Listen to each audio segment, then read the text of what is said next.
அனைவருக்கும் வணக்கம். என் பெயர் ராஜேஸ்வரி. ஸ்ரீராம ஜெயம், ஸ்ரீராம ஜெயம், ஸ்ரீராம ஜெயம். கல்லை பெண்ணாக மாற்றிய திருவடியின் பெருமை. விஸ்வாமித்திரர் நடத்தப்போகும் யாகத்தை அரக்கர்களால் இடையூறு இல்லாமல் சிறப்பாக நடக்க ஸ்ரீராமரையும் லக்ஷ்மணனையும் விஸ்வாமித்திரருடன் மிதிலை நகரை சென்று கொண்டிருந்தார்.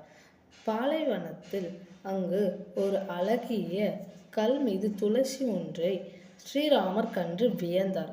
அதை அருகில் சென்று பார்க்க ஸ்ரீராமர் பாதம் பட்ட தூசி அந்த கல் மீது பட்டு பெண்ணாக மாறியதும் ஸ்ரீராமர் வியந்து பார்த்தார்.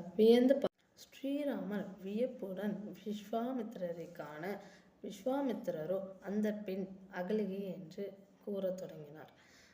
பிரம்மனால் படைக்கப்பட்ட பேரழகே அகலிகை. சர்ப்ப ரிஷிகளில் ஒருவரான கௌதம முனிவரும் தேவலோகத்தில் அதிபதியான இந்திரனையும் இருவருக்கும் ஒரு போட்டி ஒன்று வைத்தார், அகலியை திருமணம் செய்ய.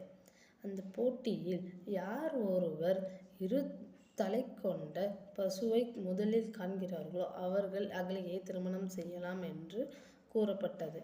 அப்பொழுது இந்திரன் அவரது வாகனமான யானையை எடுத்து ஈலோகத்தையும் சுற்ற கௌதம முனிவரோ நாரதரை அழைத்து அவர் வீட்டிற்கு அருகில் உள்ள மாட்டுக்கோட்டைக்கு சென்று அங்கு பசு கன்று இடுவது, அதாவது இருமுகம் கொண்ட மாடு, இரு தலை கொண்ட மாடாக அந்த காட்சியை அவருக்கு காமித்து அவர் வெற்றி பெற்று அகலியை மணந்தார். ஆசை அடங்காத இந்திரன் கௌதம முனிவர் வீட்டிற்கு இரவில் சென்று சேவல் போல கூவ கௌதம முனிவர் விடிந்தது என்று குளிக்க சென்றுட்டார். அந்த நேரத்தில் இந்திரன் கௌதம முனிவர் போல் உருமாறி வீட்டிற்குள் சென்று அகலியை அடைந்தார். கௌதம முனிவர் தவறு நடப்பதை அறிந்து இருவருக்கும் சாபம் ஒன்று விடுத்தார். இந்திரனை பூனையாகவும் அகலியை கல்லாகவும் மாற்றினார். அகலிகை தான் செய்த அறியா தவறை மன்னியுங்கள் என்று கௌதம முனிவரிடம் கேட்க கௌதம முனிவரோ ஸ்ரீராமர் தசரதின் மைந்தனாக பிறந்து வருவார், அவர் கால் தூசி பற்றி நீ பெண்ணாக மாறுவாய் என்று அவருக்கு சாப விமோசனம் அளித்தார். இதை அனைத்து நடந்தவற்றை கேட்டுக்கொண்டிருந்த ஸ்ரீராமன் அகலியையும் கௌதம முனிவரையும் இருவரையும் சேர்த்து வைத்தார். இவற்றையெல்லாம் கண்டு கொண்டிருந்த விஸ்வாமித்திரர் தடகை வதத்திலே ஸ்ரீராமரின் கைவண்ணத்தை கண்டேன், அகலியில் ஸ்ரீராமனின் கால்வண்ணத்தை கண்டேன் என்று சொல்லி மகிழ்ந்தார்.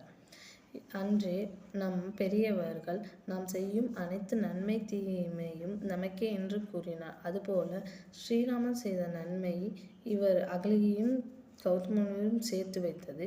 அன்றுக்கு ஸ்ரீராமரையும் சீதாவையும் சேர்த்து வைக்க ராமர் வந்தார் என்று கூறுகின்றார்.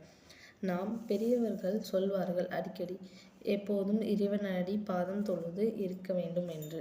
நாம் செய்யும் அனைத்து கர்ம வினைகளும் நம்மை சேராமல் இருக்க நாம் ஸ்ரீராமரை தொழுது எப்போது ஸ்ரீராமரை பற்றி பேச வாய்ப்பளித்த அனைவருக்கும் என் நன்றி. வணக்கம்.